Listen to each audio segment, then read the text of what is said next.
আসসালামু আলাইকুম। কেমন আছেন সবাই? আশা করি আল্লাহ পাকের অশেষ রহমতে সবাই খুব ভালো আছেন। আলহামদুলিল্লাহ আমরাও ভালো আছি।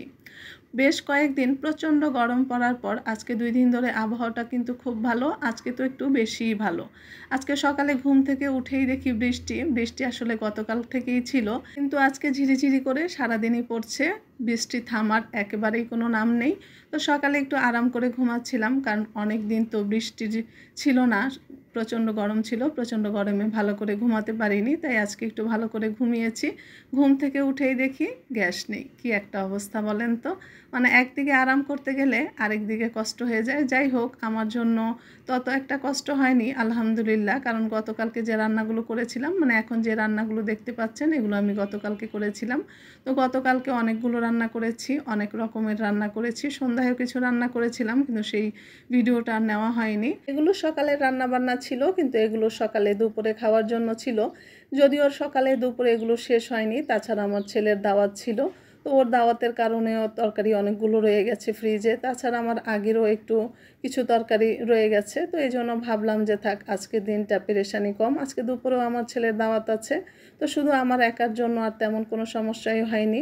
বিকেলে আবার যদি গ্যাস আসে তখন আমি রান্নাটা করে নিব।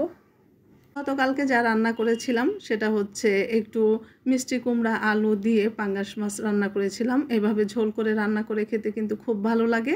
আর বাচ্চারা তো মিষ্টি কুমড়া একবারেই খেতে চায় না, আমার বাচ্চা তো খেতেই চায় না। তো আমার বাচ্চাকে এভাবে রান্না করে দিলে ও আবার মিষ্টি কুমড়াটা হয়তো বা বুঝে না, না কি জানি না, কিন্তু এভাবে রান্না করে দিলে খায়। তো আমি ওকে মিষ্টি কুমড়া খাওয়াতে গেলে এভাবেই রান্না করে দিই অথবা ভর্তা করে দিই।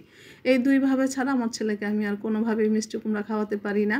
তো সেজন্য একটা মিষ্টি কুমড়া কিনে এনেছিলাম, একটা বলতে 1 পিস আর কি।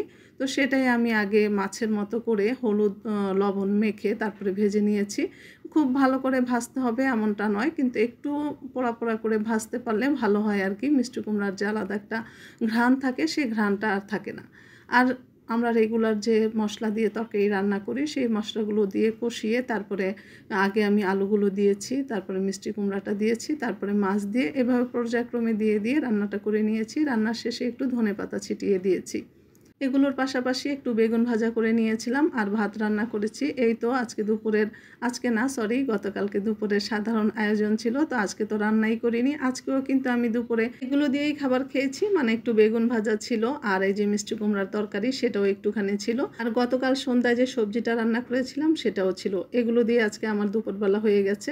তো গ্যাস ছিল না, আমার তেমন একটা কষ্ট হয়নি। আজকের ভিডিওটি এই পর্যন্ত। সবাই ভালো থাকবেন। যদি ভিডিওটি ভালো লাগে তাহলে একটি লাইক করতে ভুলবেন না।